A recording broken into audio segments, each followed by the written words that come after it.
This is how I know what to read in the Bible every morning, set my day up for success, and help set my mind right. Heavenly Father, I ask that you bless every single person watching this video with the wisdom and just the help that they need and the understanding that they need. I ask that you do miracles and answer the prayers that they have. In Jesus' mighty name, amen. The Word of God is always speaking. It's alive and active. And I want to read you something. Hebrews 4:12. For the word of God is alive and powerful. It is sharper than the sharpest two-edged sword, cutting between soul and spirit, between joint and marrow. Nothing in all creation is hidden from God. Everything is naked and exposed. Exposes our innermost thoughts and desires. Have you guys ever read a passage in the Bible or had somebody read something to you and then you just had a realization? That is revelation from the Word of God, the Holy Spirit, living and active, working in your life. Before I share with you what I've done to help find out where to read in the Bible every morning, just know that when you open God's Word and you start reading it, there's God in every single part of this book. That when you read it and you read it out loud and you declare it, you meditate on it. You do this regularly, there is no way that your life won't change and be shaped and more conformed to His will.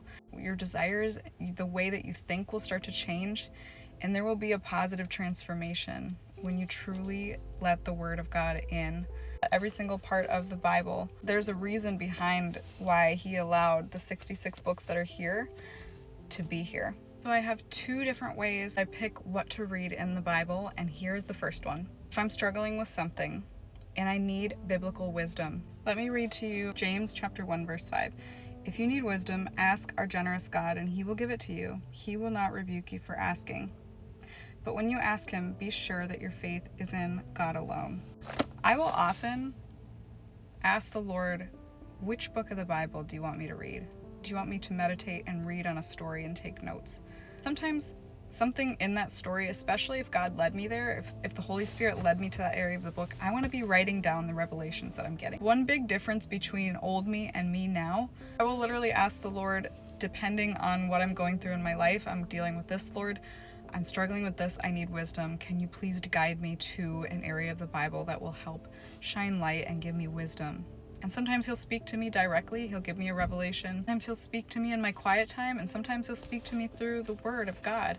Two is if I'm in church or Bible study and there's a passage that is speaking so directly to me that I understand in that moment that the Lord is trying to teach me something and get it into my spirit what is being taught. And right now we're actually in the book of Acts, which is all about how the early church started and how Christianity spread throughout the world after Jesus died on the cross for our sins. The apostles go out after the Holy Spirit falls on them, and there's miracles that happen, people falling out of windows and being brought back to life, demons being cast out, sickness being healed. Acts is such a good one, and what He is teaching me through the book of Acts is how I can stop separating myself from the people in my life. So how I can have healthy boundaries according to the Bible, but also welcome people to my table, talk about Jesus, evangelize. When I go to church and I bring a little notebook and I write down what I'm getting, because I understand that sometimes the Lord wants me to revisit this and get that back into my spirit so I can start embodying what is being taught. And if you're somebody who is new to the Bible, new to Christianity, you're newly saved, or you're thinking about it, you want to learn more about Jesus, you want to get in the Word, you want to understand who Jesus is, I would recommend any of the Gospels. I personally love Matthew. Matthew and John, I feel like, are very good Gospels to read from somebody who is new to the Bible. And then I also love the book of Galatians. I say Galatians because when I was coming from New Age, I grew up a Christian, but then as I went through some things in my life and I started to add in beliefs, and little did I know that I was dabbling with the kingdom of darkness in the form of New Age and witchcraft. But I was not walking completely with the Lord and under the protection of the Most High. So I went through some warfare. I went through some warfare like none other. The enemy was tormenting me. He was trying to keep me scared. I knew that I needed help, so I went to somebody who I trusted, a pastor who I trusted. He actually gave me this Bible. He says, I don't know if you have a New Living Translation, but for some reason it just makes things more understandable for somebody who is new to the faith. And he knew that I wasn't new to the faith, but I was almost like I was coming back as a baby Christian, because I kind of had to relearn things with a right perspective, a right way of thinking, and not the old that was naive and thinking all the things that I thought before, because I overcorrected, and it wasn't a correction, it was a misdirection. In the process of me trying to correct my course, I misjudged and I took the wrong path. And for me, getting on the right path meant I kind of had to start from scratch in many ways. The New Living Translation is great. I feel so strongly. I love this translation.